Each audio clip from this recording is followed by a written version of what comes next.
Good morning, everybody. My name is Brian, the Wizard Den. I am back again, this time for a video on the importance of making your own ritual, trying your own thing, trying to color outside the lines, so to speak. You know, you want to not just do things by the book, but you want to try to originate your own magic. Try things, experiment. Experimentation is extremely important, and I'm going to explain why. First of all, when you look at a magic book and they have all these rituals, the person that wrote this, half the time made this themselves. They made this ritual themselves, then they tried it, and it worked. Through a bunch of experimentation, they came down to a final draft. They had some other people test it and work with it to try and see if this is going to be a successful ritual for, the majority of people. But here's the thing. It might work for the majority of people, but it won't work for everybody. Every now and then, there's going to be a person that, the books just don't work for them. And for these people, it isn't about the magic. It's about you.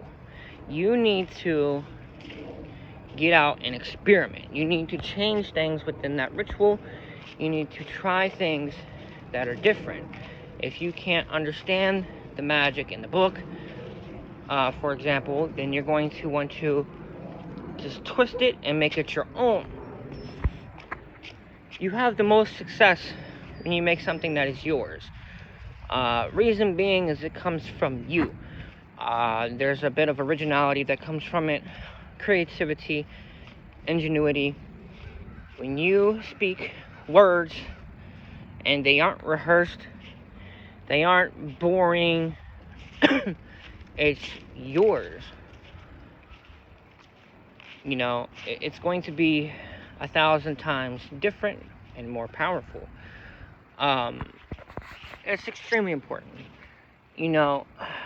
Before I started experimenting with magic, and I just did things by the book, so to speak, I just followed, ritual verbatim, I had issues. I had an issue with getting connection with spirits. I had an issue with feeling robotic, so to speak. I had an issue with feeling like, I was the problem and that I would never be able to do magic, that magic just wasn't for me for whatever reason, and that you had to be gifted in order to do this stuff. Well, that's not the truth. That's not the reality. The reality is everybody's different. Everybody's going to have to tweak magic in order to fit within their paradigm. And that's the truth. So, experimenting, trying different things, trying to, for example, create your own curse and throw a spirit in there that's not meant for curses to see if he can do something from a different angle and, see if you can have success with that. See if maybe you can endeavor on a different kind of path. And that's the most important thing about magic. That's where true power lies. That's where true power comes from. Making your own truth. Making your own reality. Making your own ritual. When you start doing this, there's going to be a blockage, so to speak, that gets removed. A wall, a barrier that gets removed. And you'll be able to, without limitation, be able to do magic. You won't feel so limited within the confines of what the book says to do. You'll be able to do things the way you want to. You'll realize that magic isn't within this small box and you have to follow the rules, you'll realize that you're able to do things